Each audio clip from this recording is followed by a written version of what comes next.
반갑습니다. 토론 사회를 담당할 충주학 연구소장 이성호입니다. 인사드립니다. 아, 정말 연일 찌는 듯한 무더위에 이어서 쏟아진 장대비, 어제까지도 굉장히 걱정이 많았는데 오늘 다행히 이 세미나를 위해서 그랬는지 잠깐 소강 상태를 보여서 그나마 다행이라고 여겨집니다. 그렇더라도 바쁜 일도 많으실 텐데 세미나에 끝까지 자리해 주시고 종합 토론 시간까지 경청해 주시는 시민 여러분께 진심으로 감사하다는 말씀을 올리겠습니다. 먼저 발표자와 토론자 선생님들을 소개해 드리도록 하겠습니다. 대한제국기 충주지역 민족운동의 중추 기후흥학회 충주지회의 조직과 활동을 발표해 주신 충청남도 도청 이용철 주무관님이십니다. 지정 토론을 담당하실 독립운동사연구소 김민호 연구원님이십니다. 다음에는 충주지역 3.1운동의 특징과 성격을 발표하신 충남대학교 충청문화연구소 이양희 연구위원님이십니다. 지정 토론을 담당하실 독립기능관 최우석 연구원님이십니다. 충주 출신 독립운동가들의 민족운동 서설을 발표하신 단국대학교 김명석 교수님이십니다. 지정 토론을 해주실 국민문화연구소 김창덕 회장님이십니다. 오늘 학술 세미나는 대한민국 광복 80주년을 기념하기 위해 충주와 독립운동이라는 아젠다를 가지고 3가지 주제 발표가 있었습니다. 종합 토론이 지금부터 5시까지 한 40여 분 정도 주어졌습니다. 좀 질문과 답변이 보다 효과적으로 운영될 수 있도록 가능한 한 간단하게 질문하시고 답변하셔서 시간을 좀 아껴주시면 고맙겠습니다.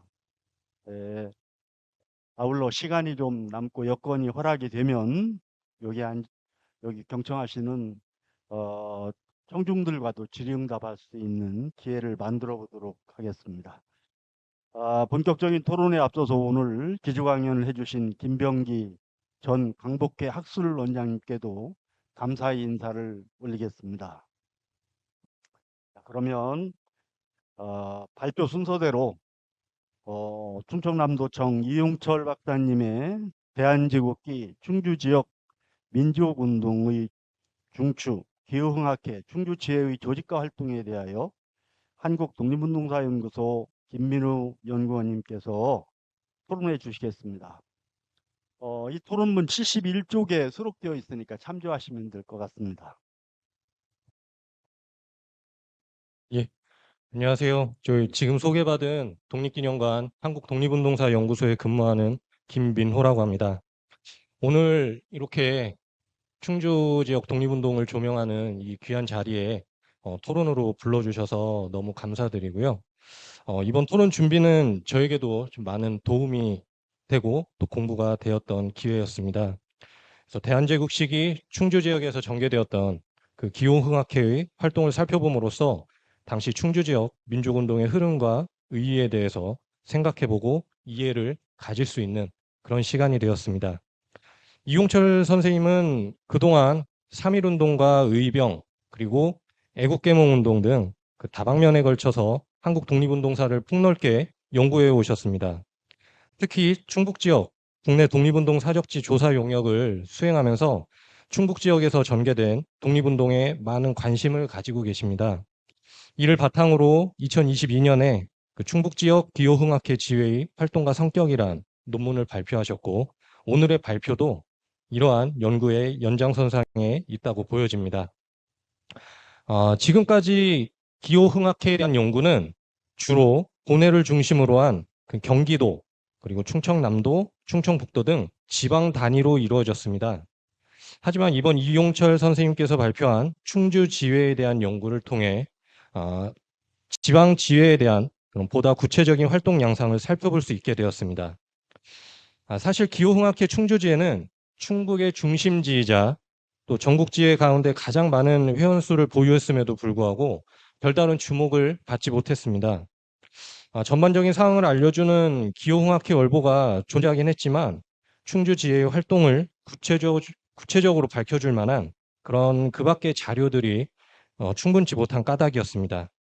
이러한 여건 속에서 이용철 선생님은 대한매일신보, 그다음에 황성신문, 매일신보 등의 신문류와 정부 기관지인 관보 등을 활용해서 충주지회 조직과 조직 과정과 그리고 구성원들의 활동 성격을 규명해냈습니다. 전체적으로 이용철 선생님의 발표에 공감하면서 제가 글을 읽으면서 들었던 그런 궁금한 점을 말씀드리고 향후 연구의 진척을 위해 몇 가지 제언을 첨언하고자 합니다. 첫 번째는 기호흥학회 충주지회의 대다수 회원은 전현직 관료들이었습니다. 이들 대다수는 서당이나 사숙, 의숙 등 전통기관에서 교육을 받은 인물들로 비록 조선 후기에 사회적인 영향력은 약화되었지만 여전히 지방사회에서 일정한 기득권을 가지고 있는 영향력을 행사하는 존재들이었습니다. 회의 장소로 당시 향교의 명륜당이 이용되고 있다는 점이 이를 방증하고 있습니다. 이들이 시대 변화에 부응하며 근대교육을 시행하고 또 충주지의 발전을 이끈 것은 분명 의미 있고 중요한 변화라고 생각이 됩니다. 다만 정부의 관료 출신이기 때문에 정부 정책에 비판적으로 대응하기 어려웠을 것이란 인식은 피하기 힘들 것 같습니다. 취지서나 강령 등의 그런 선언적인 의미와는 달리 체제에 순응하며 자신들의 기득권 유지와 사회적인 영향력 확대를 꾀하고자 하는 그런 움직임도 있었을 것으로 여겨집니다. 이와 같은 사례 또는 내용이 본문에 함께 다뤄진다면 충주지회뿐만이 아니라 당시 활동했던 애국계몽 운동단체의 성격과 특징을 이해하는 데도 도움이 될 것으로 생각이 됩니다. 두 번째는 기호흥학회 충주지회는 국권 회복을 위해 교육의 중요성을 강조했습니다. 그 방편으로 계속해서 학교를 설립해 나가면서 점차 활동 영역을 확장해 나갔습니다. 지회원들의 열성적인 노력으로 지역민들이 근대교육에 관심을 갖고 또 의식의 변화를 자각할 수 있는 기회를 제공했다는 점은 분명 긍정적인 요인입니다. 발표문에는 이러한 활동들이 구체적으로 제시되어 있습니다. 다만 이와 같은 활동이 과연 국권 회복 또는 민족운동이라는 개념에서 구국에 대한 의지와 신념을 가지고 행해진 것인지 그것에 대해서는 고민이 필요하다고 생각됩니다. 발표문에 제시된 학교 설립과 운영 사례는 교육진흥을 통한 흥학과 관련된 것이지 그것이 민족교육과 연결되는 구체적인 방안은 제시되어 있지 않기 때문입니다. 이는 충주지회의 교육활동이 학교 설립과 운영으로만 이루어졌다는 인식을 심어줄 수 있습니다. 이와 같은 기호흥학회 충주지회 활동이 민족운동의 관점에서 보다 의미를 가지기 위해서는 흥학, 기부와 관련된 그런 활동뿐만이 아니라 체육교육을 통한 상무정신, 그리고 민족의식을 함양할 수 있는 그런 구체적인 교육 내용, 그리고 급속한 문명화에 대처해가는 사례 등의 보완이 필요하다고 생각이 됩니다. 이를 통해 충주지회의 활동을 보다 의미 있게 구현할 수 있을 것으로 여겨집니다. 세 번째는 기호흥학회 충주지회 활동하는 데 있어 어려움을 겪거나 또 방해를 받은 사례는 없었는지에 대한 질문을 드리고 싶습니다. 충주지회 구성원 대다수가 전통교육기관에서 학문을 익힌 만큼 근대교육에 대한 그런 부정적인 인식도 없지 않았을 것으로 여겨집니다. 또한 학교나 단체를 운영하는 데 있어서 가장 직면하는 어려움인 재정 문제를 어떻게 해결해 갔는지 이것에 대해서는 본문에 충주지회 유지와 운영을 위해 각 면에 모금액을 할당해서 2,000원을 모금하기로 했다라고 하는데 실제적으로 시행이 된 것인지 그리고 친일단체의 불법적인 방해 공작은 없었는지에 대한 사례가 있다면 말씀해 주시기 바랍니다. 네 번째는 지회 활동은 현지의 주 객관적인 그런 여건과 정세에 따라서 유동적으로 전개되었던 것으로 보여집니다. 기호흥학회의 충주지회가 다른 지회와 구별되는 특징이 있다면 말씀해 주시기 바랍니다. 그리고 마지막으로 기호흥학회를 비롯한 대한제국기에 활동한 애국계몽운동 단체가 보다 의미를 가지기 위해서는 독립운동 시기까지 그걸 시기를 확장해서 그 활동을 살펴볼 필요가 있다라고 생각이 됩니다. 그래야만 지회원들의 활동을 보다 구체적으로 파악할 수 있고 그들의 활동이 이후에 민족운동 또는 독립운동과 어떻게 연결이 되는지 검토할 수 있기 때문입니다. 이에 대한 발표자의 생각을 말씀해 주시기 바랍니다. 예, 이상입니다. 네, 김민호 박사님께서 모두 5가지를 질문해 주셨는데요.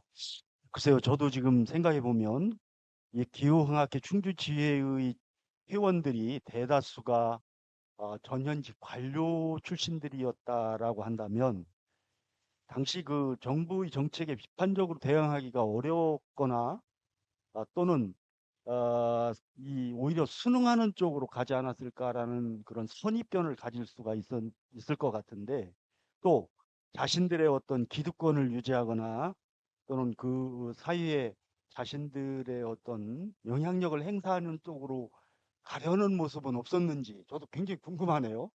그리고 또 특히 우리 충주 지혜의 다른 지혜와 아주 그 특징적인 것을 꼽는다면 어떤 게 있을지 그것도 상당히 궁금합니다. 네, 박사님 저 답변 부탁드리겠습니다.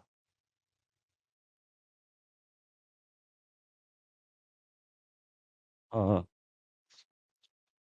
예, 답변 드리겠습니다. 정해진 시간이 있고, 지금 다른 또 이 질의가 답변이 이어져야 되기 때문에, 핵심만 최대한 간략하게, 빠르게 좀 답변을 드릴 수 있도록 하겠습니다. 답변은 좀 역순으로 하겠습니다. 마지막으로 질문을 주셨던 게 기호흥학회 충주지회 회원들이 이 1910년 경술국치 이후에 어떤 활동을 했는지를 질문을 주셨습니다. 저는 이 질문이 굉장히 타당한 질문이라고 생각을 하고요. 사실 이 경술국치 직전에 독립운동, 이게 국권회복운동에 참여하셨던 분들이 이후에 독립운동을 지속했는지를 살펴보는 것은 매우 중요한 부분입니다. 시기적으로 앞선 그 국권회복운동에 참여했던 분들이 이후로도 독립운동에 투신했다라고 하면 그만큼 그 활동의 어떤 진정성이라던가 의미가 더욱 배가 될 수 있는 것이기 때문이거든요. 그래서 저도 예컨대 1년 앞섰던 충주 지역의 국채보상운동에 참여했던 분들의 이후 활동을 추적한다거나 그런 식의 연구 방법론을 조금 이렇게 한번 추구를 했던 적이 있습니다. 그래서 이번에도 충주지회원들이 이후에 어떤 독립운동을 했는지를 그 개별 성명을 다 이제 검색을 해가면서 한번 조사를 해봤는데, 근데 아쉬운 부분은 그 이후에도 독립운동으로 보일 만한 활동을 한 분을 구체적으로 확인하는 데는 조금 어려움이 있었습니다. 그거는 아무래도 앞서 이제 잘 지적을 해주셨지만 충주지회원의 절반 이상이 사실은 전현직 관료이고 이 전현직 관료들은 사실은 사회의 이제 주도층이고 어떤 그 특권이 있는 그 계층, 계급이라고 할 수 있거든요. 근데 이제 이런 특권 계급 계층으로서 1910년에 경술국치를 맞이해서 자신이 갖고 있는 모든 것을 내려놓고 독립운동으로 전환한다라고 하는 것은 사실은 개인의 어떤 개인에게 국한되는 게 아니라 그 자신의 가정, 자신의 가문과 연결되는 매우 중대한 그 결단을 요구하는 행동이거든요. 그래서 사실은 독립운동이 더 어렵고 더 가치가 있고 의미가 있는 것인데, 그러다 보니까 뭐 그런 측면이 좀 있어서 그런 것인지, 충주 지회원으로서 이후에 독립운동을 해서 오늘날 뭐 서운을 받았다거나 하는 사례는 아쉽지만 제가 그거는 찾을 수가 없었습니다. 근데 어쨌거나 이거는 자료의 뭐 부족일 수도 있고 아직 연구가 시작된 게기 때문에 추후에 진행되는 단계에서 좀 발굴될 가능성이 있다고 생각을 하고요. 그래서 이건 이렇게 좀 답변을 드리겠습니다. 그리고 그 앞에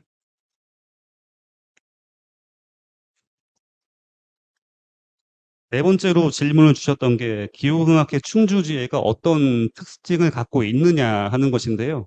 제가 아까 발표 때 기후흥학회의 지회가 충주를 포함해서 총 19개가 있다고 말씀을 드렸습니다. 근데 이제 기후흥학회라고 하는 것은 아까 취지서를 잠깐 말씀드렸지만 교육의 진흥, 그 실력의 양성을 통해서 나라의 국권을 지키자. 이게 이제 기본 취지이기 때문에 이 기후흥학회의 지회로 가입해서 활동을 한다라고 하는 것은 사실은 그런 이제 기본 그 취지에 다 동의한 가운데 그런 이제 방법론을 통해서 활동을 하는 것이거든요. 그거는 이제 충주지회도 마찬가지고 다른 지회도 마찬가지이기 때문에 그런 점에 있어서는 대동소이하다고 이제 말씀을 드릴 수가 있을 것 같습니다. 다만 이제 현상적인 차이로서 아까도 제가 좀 말씀을 드렸지만 두 가지를 좀 특징으로 말씀드릴 수가 있는데 충주 지회가 다른 지회에 비해서 지회원이 가장 많았다. 그 규모가 적은 곳에 비해서는 많으면 3배. 그리고 보통 한 50명대, 60명대인데 거기에 비춰봐서도 거의 2배로 충주 지회원이 굉장히 많았거든요. 그것 자체로 굉장히 특징적인 양상이라고 말씀드릴 수가 있고요. 그리고 이 발표문에서는 좀 중점적으로 말씀을 안 드렸는데 제가 이제 전에 그 썼던 이 충북 지역 지회에 대한 연구에서는 좀 말씀을 드린 부분입니다. 그러니까 충주 지회의 그 조직 체계 자체가 다른 지회랑 좀 달랐거든요.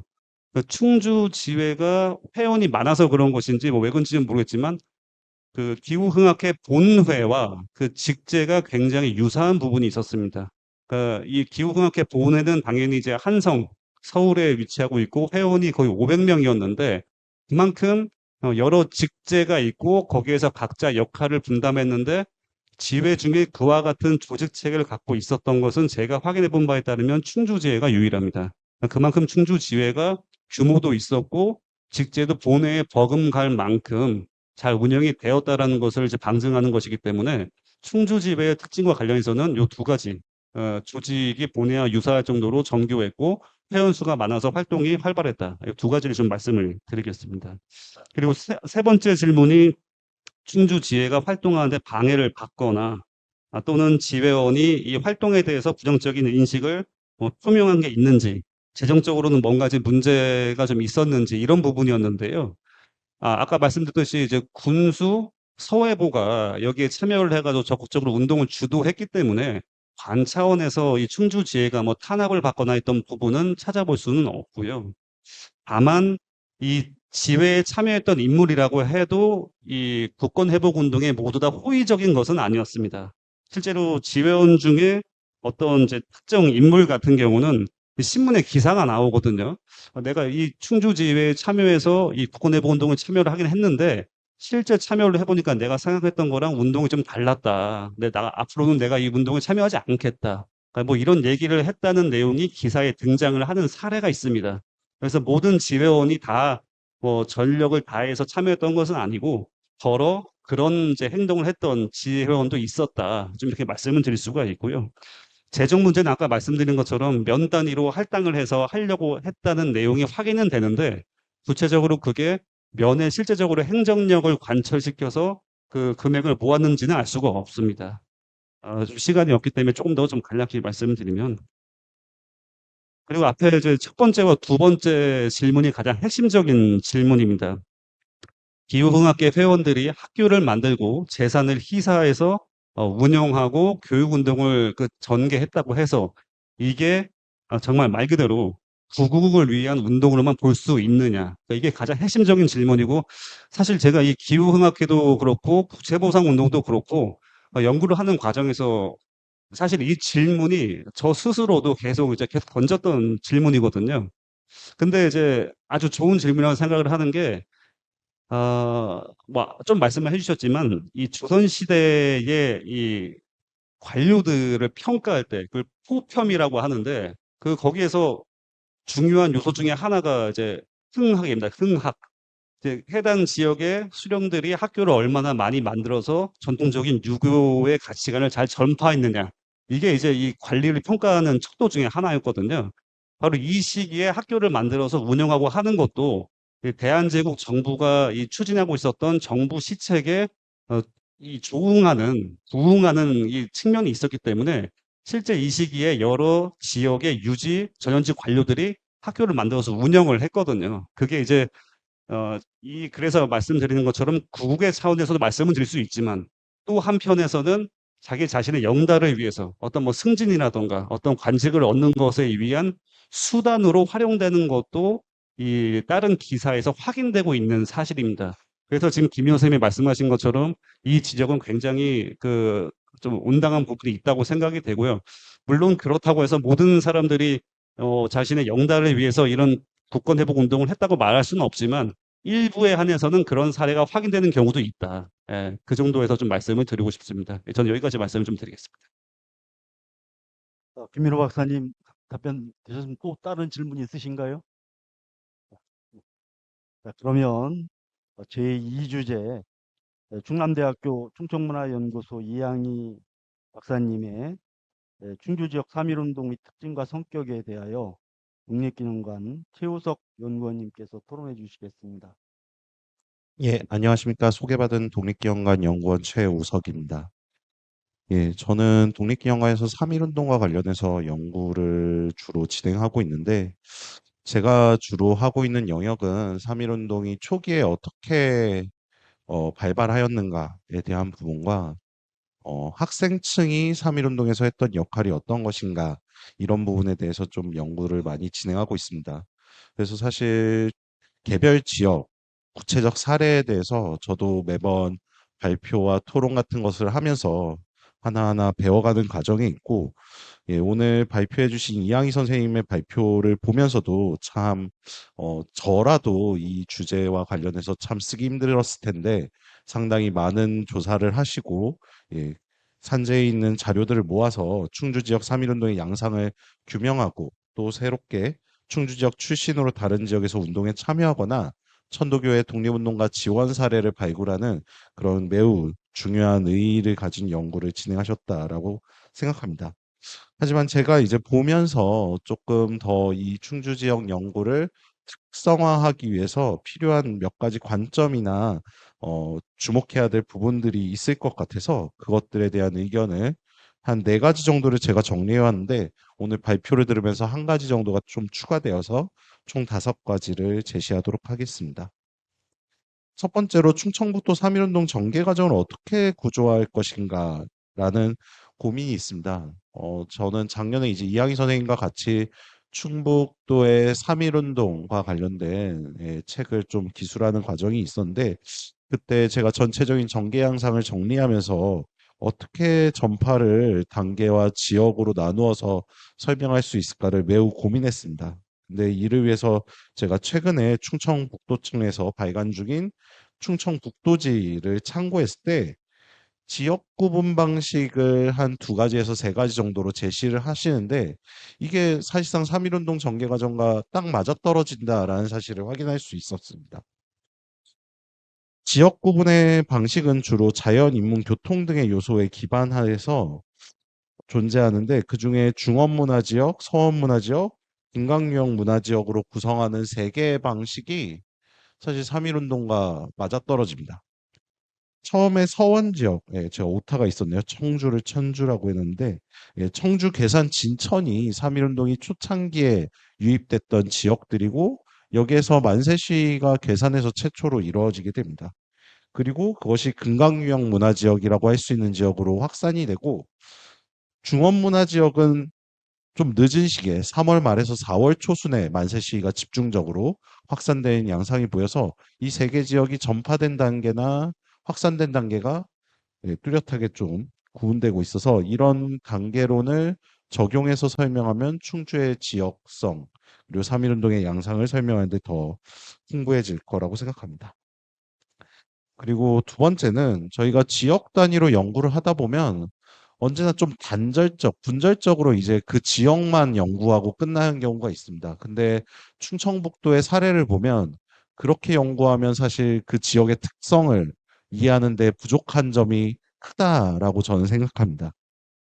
왜냐하면 충청북도 지역은 대한민국 중앙에 위치해 있기 때문에 다른 지역과의 연결성이 매우 강하고, 그 연결성이 도 단위를 넘어다니기도 하고 군 단위를 넘어다니면서 사실 운동을 확산시키거나 운동을 일으킨다거나 하는 것들이 계속적으로 나타납니다. 충주 지역도 그런 예시로서 볼 수 있다라고 생각합니다. 충주 지역의 대표적인 만세시인 4월 1일 신리면 만세시위도 경기도 이천과 충주를 잇는 도로에 위치한 지역에서 만세시위가 이루어졌고, 이것은 이천군 정미면과 음성군 강곡면의 장원시장 만세시위랑도 일정하게 영향관계를 가질 수밖에 없습니다. 장원에서의 시장 만세시위가 4월 4일부터 연속적으로 이루어지거든요. 이게 사실 당시에 장시망과 연동해서 만세시위가 이루어졌다라고 볼 수 있습니다.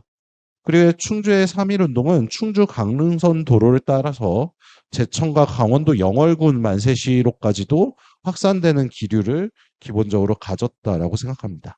그래서 이런 부분이 강조될 필요가 있다라고 생각하고요. 세 번째로는 충주 지역에서 나타난 불만들입니다. 발표자 선생님께서는 충북도 전체 지역의 불만 양상들을 발표해서 정리를 해주셨는데, 저도 그래서 혹시나 충주 지역만을 해당으로 해서 그런 불만 사항을 일제 경찰이나 헌병들이 조사한 것이 없는가 하고 살펴봤을 때 그러한 자료를 확인할 수 있었습니다. 여러 계층에서 부역 부담에 대한 불만, 권업지도, 보통교육, 일본인 관공리 우대, 세금 부과, 묘지규칙 등에 대한 불만이 확인됐고요. 좀 특이했던 것은 향리계층이 조선시대와 같은 뭔가 중간 수탈을 못하는 거에 대해서 불만이 있다. 뭐 이런 식으로 정리를 하고 있어서 약간 3.1운동을 폄하하려는 시도도 일정하게 있었던 것 같은 느낌도 듭니다.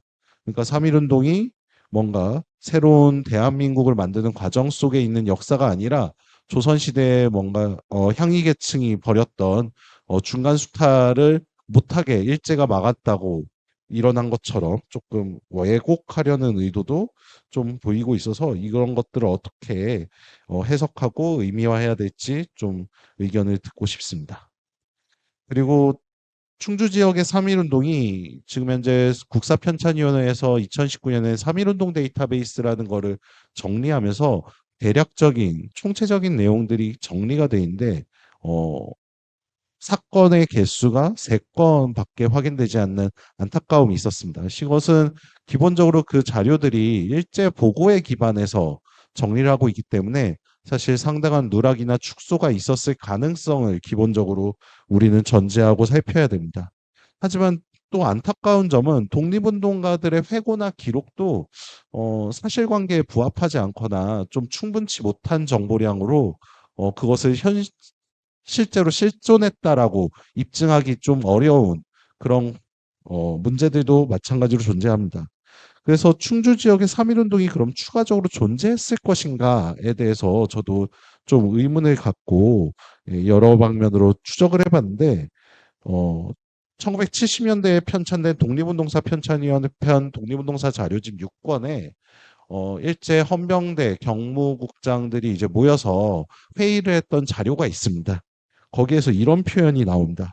충주를 청주 보은 음성 진천과 함께 횃불 만세 운동이 맹렬했던 지역이라고 표현하고 있습니다. 그런데 지금 현재 일제의 보고문건에서는 횃불 만세 시위 자체가 잡히지 않거든요. 근데 횃불 만세 시위라는 게 기본적으로 일제의 탄압을 피해서 산 위에서 봉화 시위를 하는 거기 때문에 일제가 이것을 효과적으로 차단하지 못했던 사례들이 많습니다. 그래서 일부러 이것을 자신들의 실패를 기록하지 않기 위해서 누락한 사례들이 있는데 이것이 충주 지역에서 좀 추가적으로 회고담이나 뭐 지역에서의 증언으로 확인이 된다면 충주 지역의 3.1운동이 좀 더 풍성하게 확인될 수 있는 그런 가능성도 있어 보인다. 99쪽의 표는 제가 표 제목을 누락했는데 국사편찬위원회에서 3.1운동 데이터베이스를 만지면서 충북 3.1운동 유형 분류를 해놓은 표입니다. 예, 여기에 충북 충주는 3건만 확인돼 있습니다.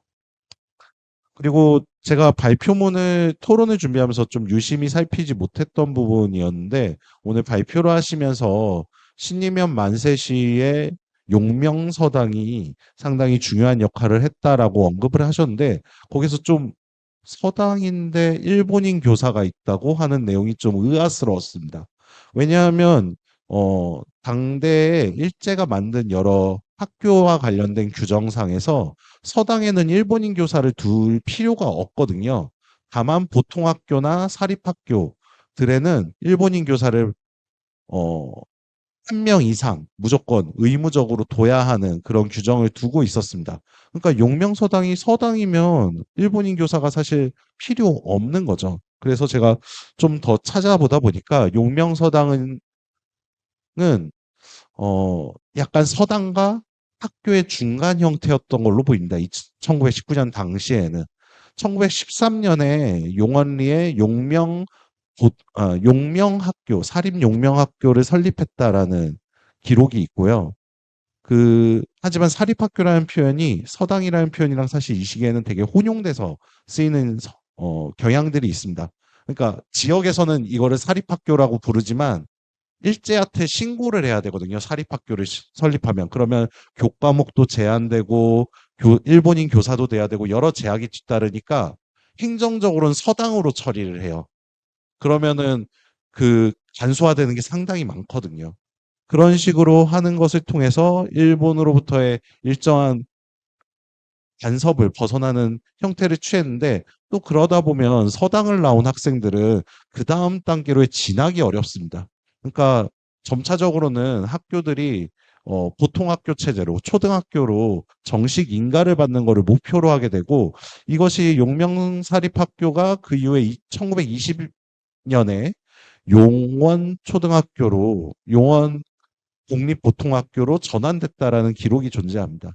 그래서 이 용명서당이라는 거는 어, 용명사립학교 혹은 지금의 용원초등학교로 이어지는 그런 역사를 가진 것이고 그 역사 속에 있는 존재들이 그러니까 이제 학교의 역사 속에 있는 존재들이 이제 3.1운동에 참여했던 주체들이었다라는 게 좀 확인 가능하지 않나라는 걸 이양희 선생님한테 여쭙고 싶습니다. 이상입니다.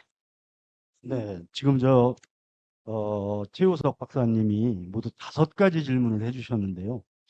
그 가운데 저도 지금 현재 기록되지 않고 또 밝혀지지 않은 충주 지역 3.1운동의 발굴 가능성에 덧붙여서 저도 좀 굉장히 관심도 있고 앞으로 여기 계신 우리 연구하시는 학자님들께서 좀 더 찾아보시고 연구하셔서 밝혀야 될 부분 중에 하나가 이 이병헌 선생이 기록한 3.1운동 비사에 보면 3월 11일 날 달천 및 천도교인들의 만세운동이 기록되어 있거든요. 거기에 2명이 또 구속이 됐고요. 그리고 또 이 박은식 선생의 한국 독립운동 지열사를 보면 집회 횟수가 충주가 6회인데 거기에 참여한 인원수가 3,250여 명이라고 적혀 있는데 지금까지 밝혀진 내용만 가지고는 뭐 용원이 만세운동 가지고는 3,000명이 될 수가 없습니다. 거기에 또 횃불 만세운동도 마찬가지로 그런 것들이 있었기 때문에 한 3,000여 명으로 집계가 될 수 있었지 않았을까. 그렇다면 앞으로도 그와 관련된 자료가 어느 곳에선가 충분히 발견될 수 있지 않을까라는 저도 그런 희망을 갖고 있고 특히 그 천도교와 관련된 그런 자료가 지금 앞으로 좀 많이 연구의 대상으로 삼아야 되지 않을까라는 생각을 하고 있습니다. 왜냐하면 이 충주 지역이 이 동학운동에서 상당히 중요한 역할을 많이 합니다. 제 1차 봉기에 이은 제 2차 봉기 때는 충주 지역 농민 세력이 논산에 합류를 해가지고 상당히 활동을 하거든요. 그 이후로 퇴각해 오면서 온 그리고 요 충주에서 최시영 선생 같은 경우는 당시 충주라고 하는 지금은 이제 저쪽 음성이 됐지만 여기에서 한 달 동안 머물고 활동을 하셨거든요. 그리고 이 충주 지역에 살고 있는 농민들이 당시 이 시기에 상당히 고난의 세월을 보냈을 가능성이 많은 자료들이 지금 발견이 되고 있습니다. 예를 들면 서울 출신 양반 지주들이 땅을 확보하면서 이 지역 농민들은 그 토지를 소유하지 못하는 그런 농민들이 많이 나오게 되거든요. 그런데다가 또 충주 지역은 잘 아시겠지만 충주 도관찰부가 충주에서 청주로 8년에 옮겨갑니다. 거기에서 오는 그 우리 충주 민중들의 항일 의식이 굉장히 강했을 거거든요. 그런 여러 가지 내용들이 사실은 엄청나게 일제에 항거하는 모습.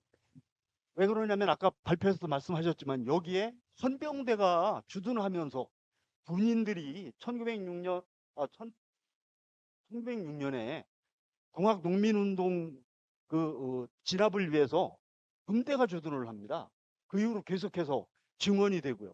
그런 아주 그냥 철저한 탄압 속에서도 이런 항일운동, 3.1운동이 이루어졌다는 것은 바로 그런 것과 관련이 있지 않을까 싶은 생각이 들어서 지금 앞으로 이 발견 가능성에 대한 이것을 좀 훨씬 더 많이 확대해서 살펴볼 수 있는 여기 계신 관심을 가진 우리 학자님들께서 좀 더 분발을 하셔서 좀 찾아주십사 하는 부탁을 좀 드리도록 하겠습니다. 예, 네, 답변 부탁드립니다. 네, 감사합니다.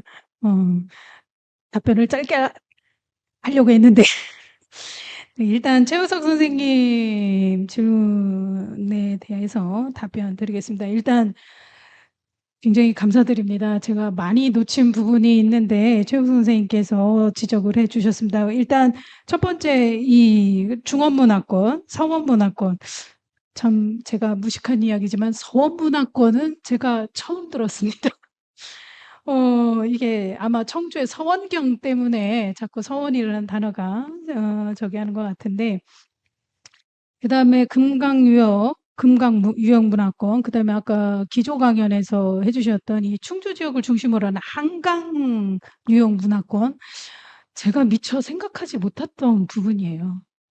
그래서 이 지금 중원 그다음에 한강과 금강을 어떻게 연계해서 이거를 고민할 필요가 있다라는 생각. 그다음에 요거하고 지금 두 번째 도로, 그다음에 장시 연결망 이걸 통해서 이천, 저 음성은 생각 못했어요. 왜냐하면 이천이 생각보다 굉장히 가깝잖아요. 그렇기 때문에 이천은 생각했는데 음성은 제가 생각을 못했는데 저는 도리어 단양하고 연결해야 되지 않나라는 생각을 했었는데 요 장시 연결망을 다시 한번 고민해 보겠습니다. 이게 아마 문화권하고도 연결이 될 것 같아요. 그래서 1, 2번은 같이 고민해서 이 아까 얘기하셨던 단절적이고 분절적인 분석을 벗어나도록 노력하겠습니다. 그다음에 지금 좌장님께서 말씀해 주셨던 부분 항일 의식. 제가 동학은 알고 있었는데 제가 이 도의 중심지가 충주에서 청주로 옮겨간 거 네 그거는 미처 생각을 못 했어요. 굉장히 큰 불만이 이 항일적인 감정이 있었을 것 같아요. 오늘 좀 많은 좀 고민거리를 안고 가는 것 같고 그다음에 최우석 선생님이 해 주셨던 이 지역 유지층 그다음에 아까 아마 부재지주에 대한 이야기인 것 같아요. 농민들의 어떤 그런 이야기. 요걸 같이 고민해서 이 충주 지역에서 나타난 이러한 항일적인 의식, 이런 불만들을 통해 일어난 항일적인 의식에 어떻게 3.1 운동에 영향을 미쳤는가는 정말 철저하게 면밀하게 고민해 보겠습니다. 그다음에 네 번째 3.1 운동 발굴 가능성 지금 저도 있을 거다, 많을 것이다라고는 단언할 수는 없으나 충분히 좀 찾아볼 의미가 있다라고 생각이 드는 게요. 실은 저희가 3.1 운동 100주년을 하기 전에 한 5년 전쯤에 이 도장관 보고 처리라고 하는 자료를 재발굴했습니다. 발굴한 게 아니라 재발굴이죠. 하는데 이게 원래 7권인데 한 권이 없어요, 지금. 잃어버린 건지 없어진 건지 지금 3.1 운동 지금 연구하는 연구자들끼리 이걸 찾아야 된다라고 하고 있는데 그게 실은 각 지역의 면군을 통해서 각 도에 올라간 보고 자료고 그것이 조선 총독부로 올라간 직결된 자료이기 때문에 군이나 경찰, 헌병대보다도 더 굉장히 자세할 것이다라고 저희가 보고 있고 그 일권이 3.1운동 초기에 관한 기록들이 각 지역의 기록들이 있을 것이라고 지금 추정되기 때문에 그게 발견된다면 충주 지역에서의 3.1운동도 발견될 가능성이 매우 높다라고 보고 있고 그다음에 독립운동사 자료지 지금 최우석 선생님이 얘기해 주신 이 부분은 제가 다시 한번 확인해 보도록 하겠습니다. 이게 저도 보기는 했는데 다시 한번 확인을 해 보고요. 그다음에 용명서당 문제 제가 발표하면서도 역시 최우석 선생님이 자세히 들어주셔서 근데 제가 지금 최우석 선생님이 지금 용명서당이 지금 용원초등학교 하고 직결된다라고 말씀해 주셨는데 요거는 조금 확인해 봐야 될 것 같아요. 용명에서 왜 용원이 된 거지? 이라는 의문이 또 생기고 용원은 지역명이기 때문에 이해가 되는데 용명이 용원으로 간 게 맞나? 맞는 것 같긴 한데 이거는 좀 더 객관적인 걸로 제가 다시 한번 확인해 보도록 하겠습니다. 제가 이 정도로 말씀드릴 수 있을 것 같습니다. 네. 네, 저 답변 되셨습니까?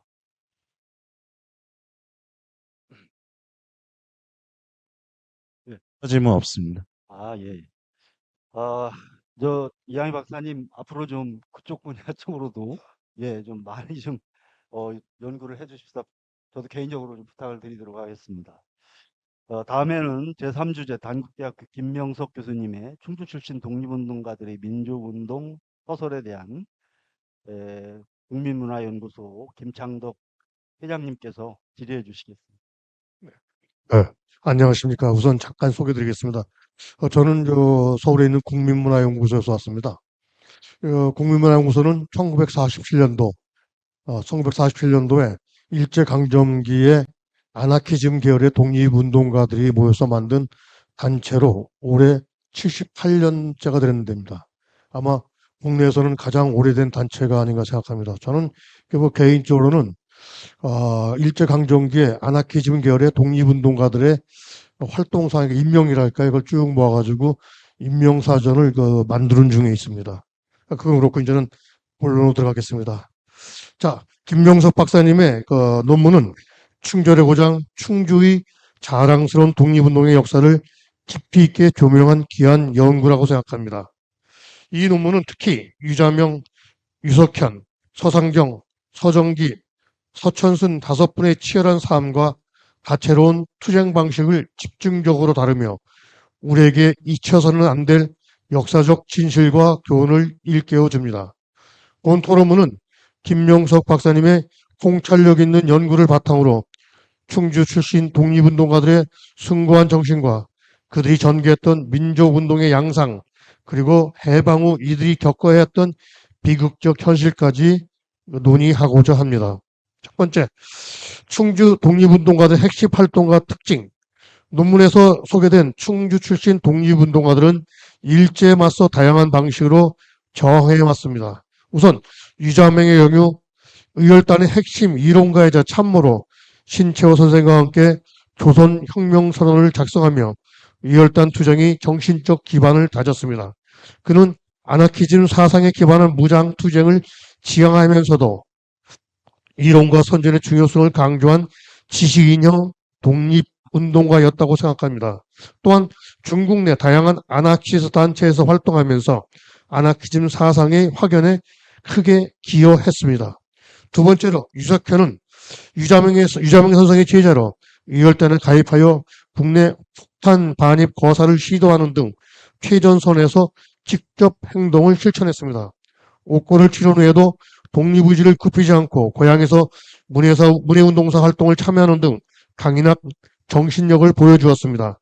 세 번째로 서상경은 일본 유학 중 박열과 함께 흑우회, 불령사 등 아나키스트 단체에서 활동했으며 귀국 후 국기연맹과 충주 문해운동사를 조직하면서 아나키즘 사상을 바탕으로 한 민족운동을 전개했습니다. 폭력적 투쟁뿐만 아니라 문학 활동을 통한 사상 전파에도 힘썼습니다. 예전에 이미 고인이 되신 서상경 선생님의 아드님이신 소강홍 선생님을 자주 뵙고 이야기를 나눈 적이 있었습니다. 그때 문학가로서의 서상경 선생님에 대한 이야기를 듣고 그분이 남긴 시를 본 적이 있었는데 그런 자료들을 제대로 챙기지 못한 것이 가장 큰 아쉬움으로 남고 있습니다. 이어 네 번째로 서정기 선생은 소상기 선생의 삼촌으로 충주 지역 청년의 활동을 시작으로 흑기연맹과 문예사운동에 참가하였으며 아나키즘 독립운동에 헌신했습니다. 일제히 탄압으로 옥고를 치렀음에도 독립의지를 굽히지 않았습니다.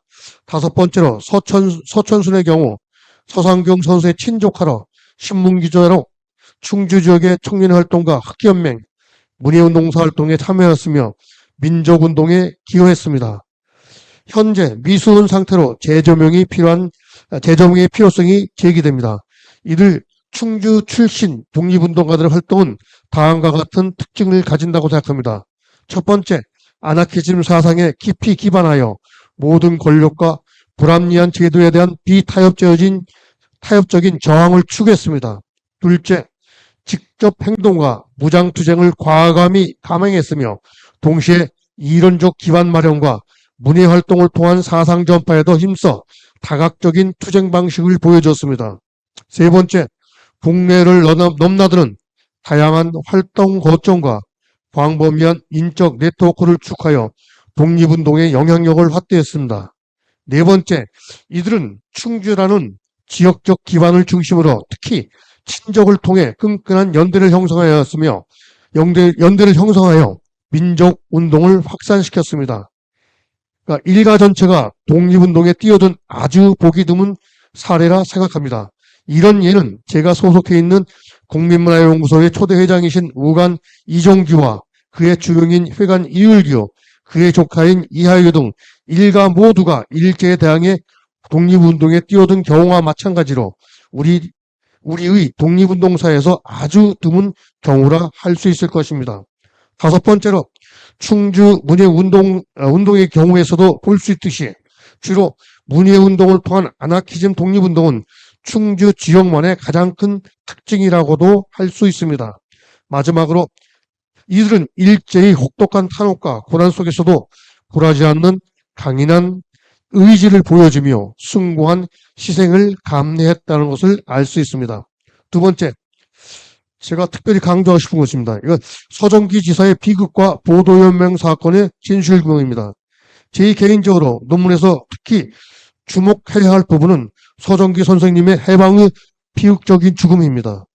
그는 일제강점기 아나키즘 계열의 독립운동에 헌신했음에도 불구하고 1950년 한국전쟁 발발 직후 극심한 좌우 이념 대립 속에서 보도연맹 사건에 연루되어 억울하게 희생되었습니다. 공산주의 운동에 참여한 이력이 전혀 없음에도 불구하고 과거 아나키즘 활동이나 좌익으로 오인될 수 있는 이력으로 인해 무고하게 목숨을 잃은 것입니다. 서정기 지사의 사례는 해방 이후에도 독립운동가들의 삶이 결코 순탄치 않았으며 이념의 광풍 속에서 무고하게 희생된 수많은 이들의 아픈 역사를 상징적으로 보여줍니다.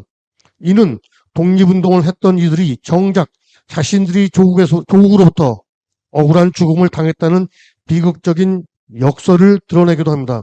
이것은 서정기 선생님뿐만 아니라 제가 알기로는 전국적으로 제주 4.3에도 연락되어 있고 마산에도 있었고 거꾸로 북한군이 남침했을 때 신현산 선생님 같은 경우는 북한군에서 학살당하게 되는 경우가 있었습니다. 아마 이거는 아나키즘이 안고 있는 비극적인 숙명이라고 생각합니다. 아나키즘에 대한 이해가 없기 때문에 양측에서 특히 남쪽에서 비극적인 그런 운명을 맞이하지 않나 그렇게 생각합니다. 따라서 우리는 서정기 선생님의 죽음을 통해 보도연맹 사건의 철저한 진상규명을 강력히 촉구합니다. 충주 지역을 포함한 전국 각지에서 독립운동에 헌신했어도 불구하고 보도연맹 사건으로 억울하게 희생된 분들에 대한 제대로 된 조사가 이루어져야 할 것입니다. 그들의 명예를 회복하고 유족들의 아픔을 치유하는 것은 과거사 청산을 넘어 대한민국의 올바른 역사관을 정립하고 민주주의와 인권 가치를 수호하는 데 필수적인 과제입니다. 자, 마지막으로 토론을 제안을 해봅니다. 김명석 박사님의 논문은 충주 지역 독립운동의 주요성을 환기시키고 아직 조명받지 못한 독립운동가들의 삶을 재발견하는 중요한 계기를 제공합니다. 이러한 연구가 더욱 활발해져서 서천순 지사와 같이 아직 공훈을 인정받지 못한 분들에 대한 발굴과 선양 작업이 속히 이루어져야 할 것이라 생각합니다. 본 논문을 통해 바탕으로 김명석 박사님께 다음과 같은 질문입니다. 첫 번째, 충주 지역 독립운동가들이 아나키즘이라는 급진적 사상을 선택하게 된 배경은 무엇일까요? 당시의 시대 상황과 다른 이념 운동가의 비교를 통해 그들이 지향했던 가치와 한계는 무엇인지 간단하게 알려주시기 바랍니다. 두 번째, 위혈단의 무장투쟁과 문해운동사의 문학운동이 독립운동의 기여한 바는 무엇이며 이 두 방식이 어떻게 상호 보완적으로 작용할 수 있는지에 대한 고견을 듣고 싶습니다. 세 번째, 서정기 지사의 비극적인 죽음과 보도연맹 사건은 우리 현대사에 어떤 교훈을 남겼다고 생각하시는지요? 충주 지역에서 보도연맹 희생자들에 대한 진상조사를 위해 구체적으로 어떤 노력이 필요할지요? 네 번째, 이들 충주 지역, 충주 출신 독립운동가들의 삶과 정신이 오늘날 우리 사회, 특히 미래 사회에게 어떠한 의미와 영감을 줄 수 있을지 생각나는 것이 있으면 알려주시기 바랍니다. 자, 이상 마치겠습니다. 고맙습니다. 네. 지금 네 가지 정도를 질문해 주신 것 같은데요. 김명석 교수님, 이제 시간이 좀 많이 지나서 아주 간단하게 요약해서 좀 답변해 주셨으면 감사하겠습니다. 예, 예, 마지막 발표자의 숙명이라고 생각하고 간단하게 하겠습니다. 첫 번째 질문하신 거, 충주 분들이 왜 아나키즘 급진적 사상을 선택하게 됐는가. 이게 어떻게 보면 지역적인 특징이기도 할 수 있겠지만은 충주 분들이 좀 어떤 면에서는 은인자중하는 은근과 끈기의 그런 분들이 많으신 것 같은데요. 이렇게 바로 드러나는 어떤 그런 그 투쟁보다는 조금 더 비밀스럽게, 아까도 기조강연에서도 보니까 비밀 결사 단체라든가 이런 게 상당히 많이 있는 걸 좀 특징인데, 그런 점에서 오랫동안 끈끈이 이제 조심스럽게 하시는 게 많이 보이는 것 같은데요. 되게 아나키즘을 급진적이라고 생각하실 수도 있겠지만은, 처음은 대부분 다 민족주의로 출발을 했다가, 민족적 감정과 민족적 그 분노에 의해서 출발을 했다가 3.1 운동을 계기로 해서 이렇게 그냥 분노로만 해서는 대부분 실패한다. 그리고 그런 외교를 통해서 또 외세의 힘을 빌려서 하는 것은 어렵다라는 것을 절감하시게 되죠. 그러면서 우리도 배우고 조직을 만들고 이렇게 힘을 길러야 된다라고 하면서 중국이나 일본으로 유학을 가면서 이제 힘을 기르시는데, 거기서 이제 이른바 신사상 자유와 평등 이런 논리를 배우시게 되는데, 그때 되게 볼셰비즘과 아나키즘을 많이 접하게 됩니다. 그런데 볼셰비즘은 강력한 조직, 강력한 당의 무조건 명령에 따라야 되는 그런 조직인데 비해서 그런 거에 대해서 특히 유자명 선생은 거부감이 심했던 것 같아요. 스승이 김한인데, 김한이 지금의 국회의장님의 외조부시죠. 스승이 공산주의를 지향하니까 처음에 따라갔다가 본인은 이게 길이 아니다 싶어가지고 아나키즘으로 방향을 돌립니다. 그러면서 그것을 은근과 끈기로 의열단이라고 하는 조직으로 이끌어 가는데, 의열단은 대부분 분들이 김원봉의 의열단만 생각하시는데, 김원봉은 1919년 24년도에 황포 군관학교로 들어가면서 더 이상 의열단의 활동을 안 합니다. 의열단을 끝까지 지킨 사람은 바로 유자명입니다. 그런 면에서 이분이 그 어떤 면에서 충청도 분의 전형적인 은인자중과 깊이 좀 속 깊은 그러면서 실천으로 하는 그런 특징을 보여주는 게 아닌가라는 생각을 하게 됩니다. 그래서 끝까지 돌아가시기 전까지도 이분은 그 아나키즘 사상을 갖고 있었다는 것을 좀 그 회고록이나 이런 걸 통해서 알 수 있습니다. 두 번째 지적하신 거, 그러면은 이분들이 문예운동사나 이걸 통해서 뭘 하려고 했는가? 예. 이분들이 흑기연맹도 그렇고 충주 문예운동사도 사실은 처음에 조직했다가 그냥 바로 한 달 됐을까요? 한두 달 만에 다 와해가 되고 다 잡히게 되는데 그래서 뭘 하려고 했는지는 아직은 그 규명돼야 될 그 과제인데 이분들의 내용들을 보면은 자유와 평등이라는 것을 굉장히 강조하면서 또 하나 중요한 것은 민족주의, 민족 개량주의, 의열단 선언에서 조선혁명 선언에서 나오는 식의 민족 개량주의를 비판합니다. 즉 준비론, 외교론, 자치론 이런 것을 비판을 하면서 또 한편으로 중앙집권주의를 강조하는 공산주의도 마찬가지로 비판합니다. 그러면서 인간의 자유, 본연의 자유, 그리고 만민이 서로 균등하게, 평등하게 나아가는 세상. 아마 이분들이 계속 최소한 1년 이상 조직이 이루어지고, 문예운동이라고 하는 잡지가 나왔다고 한다면 저는 충분히 이분들이 그런 인간의 자유, 평등, 인권 이런 문제를 제기했을 거라고 저는 믿습니다. 왜냐하면은 동시기에 중국이나 이런 데서 아나키스트들이 만들었던 정의공보, 탈환 이런 잡지를 보면은 이런 내용들이 거의 유사하게 나타나기 때문이죠.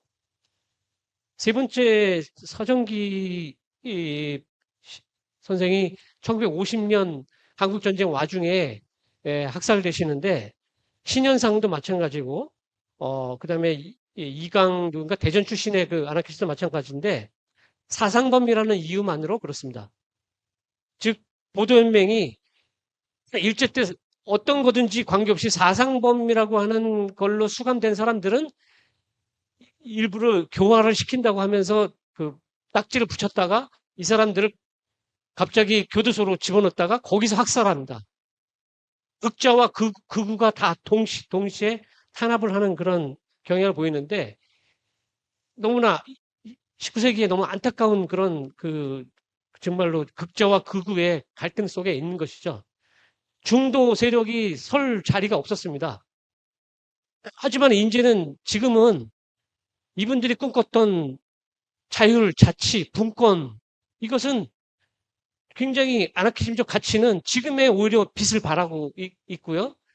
지금 동사무소가 주민자치센터가 된 이유도 저는 이는 자치, 분권 이것이 지금 실현되고 있다고 생각됩니다. 그래서 이분들의 꿈은 오늘날 우리가 오히려 누리고 있고 또 앞으로도 빛나고 우리가 더 개발할 수 있다는 생각을 합니다. 너무 시간이 그래서 이걸로 마치도록 하겠습니다. 감사합니다. 네, 감사합니다. 혹시 답변 되셨습니까? 네, 충분합니다. 고맙습니다. 아유, 수고 많으셨습니다. 시간이 많이 흘렀는데요. 혹시 저 객석에 시민 중에 또 질문하실 분 있으시면 한 분만 한번 받아보도록 하겠습니다. 혹시 질문하실 분 있으신가요? 이게 시간이 많이 흐르다 보니까 또 이거를 감안하셔서 아마 하고 싶은 질문도 안 하시는 것 같습니다. 어떤 감사한다는 말씀을 드리고요. 이제 끝맺도록 하겠습니다. 지금까지 올해 대한민국 광복 80주년을 기념해서 충주 지역 독립운동가들의 고귀한 활동을 세미나를 통해서 살펴봤습니다.